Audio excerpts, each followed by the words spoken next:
आखिर क्यों 1962 में दोस्ती की पीठ पर चीन ने दगाबाजी का खंजर घोंपा? आखिर क्यों चीन कर रहा है भारत पर हमले? ऐसे बहुत से सवालों के जवाब आपको आज इस वीडियो में जानने मिलेंगे।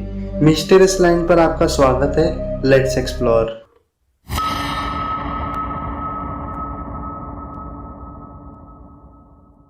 लाइन ऑफ एक्चुअल कंट्रोल यानी LAC के करीब चीन की हिमाकत इन दिनों कुछ बढ़ती जा रही है। कभी उसके हेलीकॉप्टर आते हैं तो कभी उसके सैनिक पैगोंग झील में कारस्तानी कर जाते हैं। हिंदुस्तान चीन की हर हरकत का बखूबी जवाब दे रहा है। इसी झील के नजदीक भारतीय और चीनी सैनिकों के बीच झड़प हुई थी। ड्रैगन की ओर से भले ही आक्रामकता दिखाई जा रही हो, लेकिन भारत भी धैर्य के साथ तैयारियां कर रहा है। सीमा पर तनाव के बीच 1962 के भारत चीन युद्ध की यादें ताजा हो रही है। चीन ने यह युद्ध ऐसे समय पर छेड़ा था जब भारत उस पर विश्वास करने लगा था और दोस्ती के नए अध्याय लिखे जा रहे थे। इसी दौर हिंदी चीनी भाई भाई का नारा भी बुलंद हुआ था, लेकिन चीन की हरकत ने इस दोस्ती की पीठ पर दगाबाजी का छुरा घोंप दिया। चीन के बड़े नेता माओ से तुंग ने ग्रेट लीप फॉरवर्ड आंदोलन की असफलता के बाद सत्ताधारी कम्युनिस्ट पार्टी पर अपना फिर से नियंत्रण कायम करने के लिए भारत के साथ वर्ष 1962 का युद्ध छेड़ा था। उस समय हिंदी चीनी भाई भाई का नारा छाया रहता था, लेकिन बॉर्डर पर चीन की इस करतूत से हर कोई हैरान था। भारत को कभी ये शक नहीं हुआ कि चीन कभी हमला भी कर सकता है, लेकिन 20 अक्टूबर 1962 को भारत पर हमला हो गया। ये किसी विश्वासघात से कम नहीं था। भारत इस युद्ध के लिए तैयार नहीं था। 1 महीने तक चले इस युद्ध के बाद भारत को बड़ा सबक मिला। आज भारत के पास दुश्मनों को मुंह तोड़ जवाब देने के लिए दमखम के साथ साजो सामान भी है। भारत को 1947 में आजादी मिली और 2 साल बाद 1949 में People's Republic of China PRC बना, यानी 1949 में चाइना को आजादी मिली। शुरुआती दिनों में दोनों पड़ोसी देशों के बीच मित्रवत संबंध थे। भारत सरकार की नीति चीन से दोस्ती बढ़ाने की थी।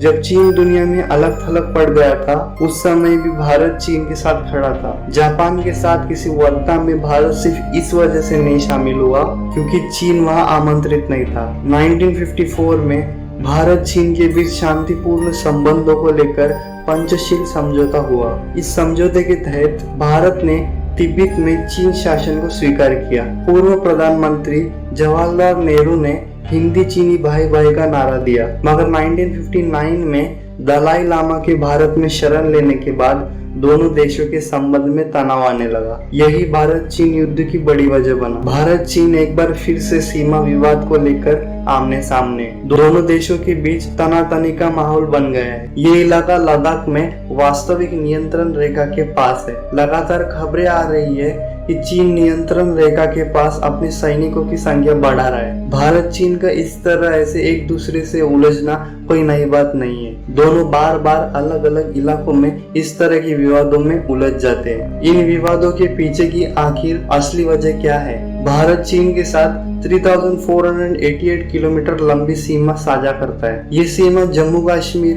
हिमाचल प्रदेश, उत्तराखंड, सिक्किम और अरुणाचल प्रदेश से होकर गुजरती है। ये 3 सेक्टरों में बटी हुई है। पश्चिमी सेक्टर यानी जम्मू कश्मीर, मध्य सेक्टर यानी हिमाचल प्रदेश और उत्तराखंड और पूर्वी सेक्टर यानी सिक्किम और अरुणाचल प्रदेश। दोनों देशों के बीच अभी तक पूरी तरह से समझौता नहीं हो पाया है, क्योंकि कई क्षेत्रों को लेकर दोनों के बीच आपसी सीमा विवाद है। पश्चिमी सेक्टर में अक्साई चीन पर भारत अपना दावा करता है, जो फिलहाल चीन के कब्जे में है। ये बड़े कश्मीर क्षेत्र के पूर्वी हिस्से में है, जो 1947 से कश्मीर संघर्ष और 1962 से चीन भारतीय सीमा विवाद का विषय रहा है। भारत के साथ 1962 के युद्ध के दौरान चीन ने इस पूरे इलाके को अपने कब्जे में ले लिया था। चीन ईस्टर्न सेक्टर में यानी पूर्वी सेक्टर में अरुणाचल प्रदेश पर अपना दावा करता है। चीन कहता है यह दक्षिणी तिब्बत का हिस्सा है। चीन तिब्बत और अरुणाचल प्रदेश के